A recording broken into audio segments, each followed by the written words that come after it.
एक स्वर्णकार था, वो बहुत बेईमानी से सोने का काम करता था और 2 राजकीय कर्मचारी आते थे उसके यहाँ, पुलिस वाले, वहीं रात्रि में सोते खाते पीते गश्त लगाने वाले जो होते हैं। और सब पता चलने लगा कि इतनी संपत्ति इसके पास है। अब उन दोनों ने एक दिन प्लान किया कि स्वर्णकार को मार देते हैं और सब जेवर और सब बॉक्स में बंद करके निकले। तो सामने वाला लघुशंका करने के लिए निकला, सामने वो मकान वाला, उसने देखा तो उनका तुम कुछ गड़बड़ करके आ रहे हो, रात्रि में निकल रहे हो। तो उनका सुनो, कुछ साझेदार बन जाओ, हम तुम्हें दे देंगे लेकिन तुम चुप रहो। बोले हम बेईमान आदमी नहीं है, हम ईमानदार आदमी हैं। और वो लड़ गया। जब लड़ गया तो उनको केस बनाने में देर न लगी, वो बक्सा उसके पास रख दिया, तुरंत हल्ला मचा दिया और कहा इसने स्वर्णकार को मारा है, स्वर्ण लिए जा रहा था, मैंने गिरफ्तार किया। पूरा का पूरा केस उसके ऊपर आ गया। अब उसको बंदी बना लिया गया। अब जब जज के सामने पेश किया गया तो सारी साक्षी उसी के खिलाफ थे, जो सत्य आदमी था। तो उसने रो के कहा जज से कि आप जो सजा देंगे वो तो भोगना ही पड़ेगा, क्योंकि साक्ष्य हमारे खिलाफ है, लेकिन मैं हृदय से कहता हूँ मैंने पाप नहीं किया। तो जज के अंदर भगवान बैठे,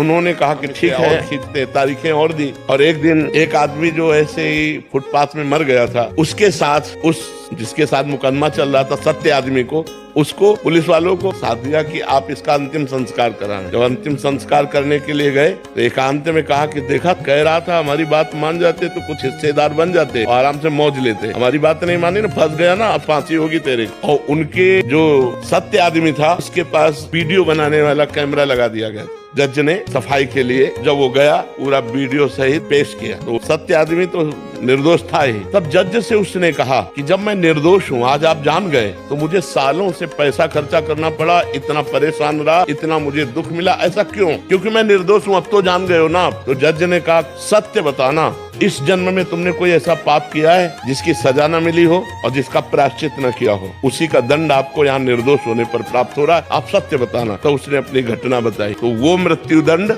इधर आकर के उसको फंसाकर इतना दंड दे रहा था। तो ये बात समझ लो, जो आप पाप करोगे उसका दंड भोगना पड़ेगा, आज नहीं तो कल, और ऐसी जगह भोगना पड़ेगा जहाँ आपने पाप नहीं किया। हम मानते हैं 100% आप सत्य हो, लेकिन आपका पूर्व का वो गुप्त पाप आपकी ऐसी तैसी कर देगा।